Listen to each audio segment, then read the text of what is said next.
तर डोंबिवलीत माणुसकीला काळीमा फासणारी घटना घडली। 21 वर्षीय अनाथ तरुणीवर दुहेरी अत्याचाराची संतापजनक घटना।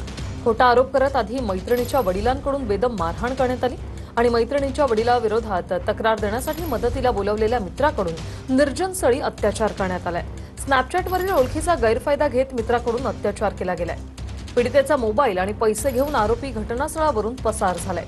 क्रिश भोईर असं अटक केलेल्या आरोपीचं नाव आहे। आरोपीवर कठोर कारवाईची शिंदेच्या शिवसेनेकडून मागणी होते।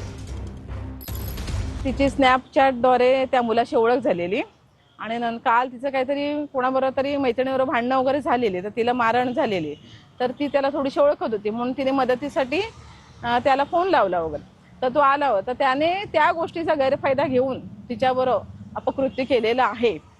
तर आम्ही मग मानपाडाला पोलीस स्टेशनला येऊन त्याची कंप्लेंट वगैरे केलेली आहे आणि पोलीस स्टेशनमधून पण चांगलं सहकार्य मिळालं आहे आणि आमच्या आमदार साहेबांनी त्यासाठी पाठपुरावा केलेला आहे आणि ह्या मॅडम तिच्याबरोबर पूर्ण दिवस होत्या आणि आता तिची मेडिकल वगैरे होईल आणि उद्या मग बघू आता कोर्टात मध्ये झाल्यावरती त्याला चांगली कठोरात कठोर शिक्षा व्हावी म्हणून, म्हणजे पुढे जाऊन हा प्रकार अजून वाढू नये।